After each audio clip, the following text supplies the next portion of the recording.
Us now is Democratic Congressman from Florida, Jared Moskowitz. Congressman, great to have you here. You're a former director of emergency management in Florida.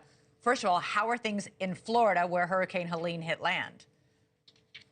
Yeah, obviously we're better off in Florida than they are in North Carolina, but we still have areas in the Big Bend that have been hit very hard in Florida. Those people have been hit not just by Helene, but they were hit by, Adalia and Debbie in the last hurricane season.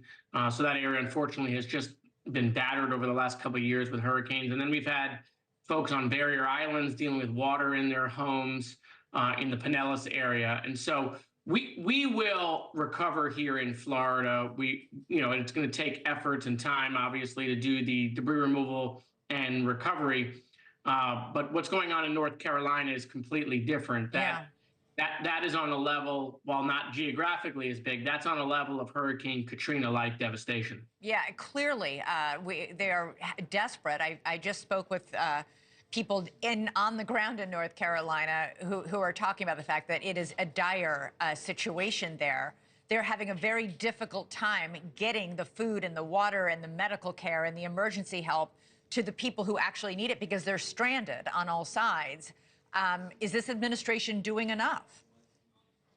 Well, yeah, the administration is throwing everything at it, and that's right. Every toolbox that they have, they need to take off the shelf. You heard the president say that, right, when he talks about DOD, the Army Corps of Engineers. You have, the EPA. You have everybody coming in, bringing in resources. You have Administrator Criswell staying on the ground. That's rare, by the way.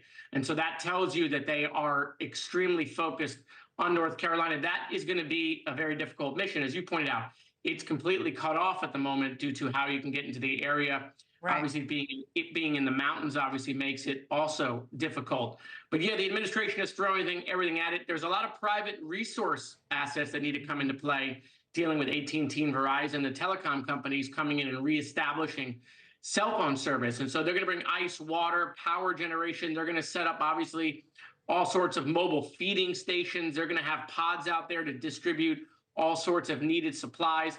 And right now, we're still in the response phase. They're still doing urban search and rescue. I am deeply worried of the death count that has continued to climb in this area. It's very possible this could be the deadliest disaster hurricane since Hurricane Katrina. Yeah.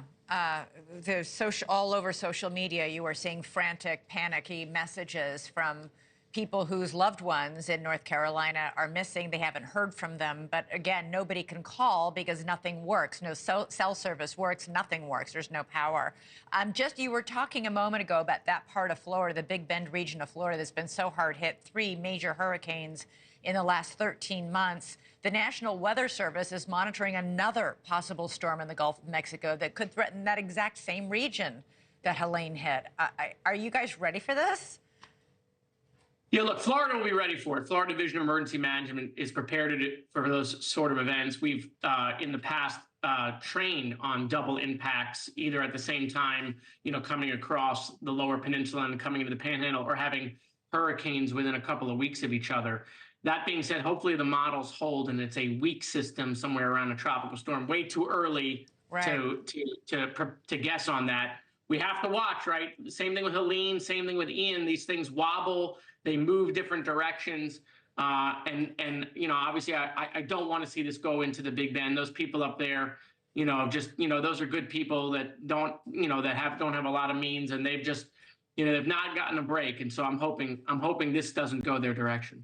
Thanks so much for watching. Go to joinnn.com to find NewsNation on your television provider. And don't forget to click the red subscribe button below to get more of NewsNation's fact-driven, unbiased coverage.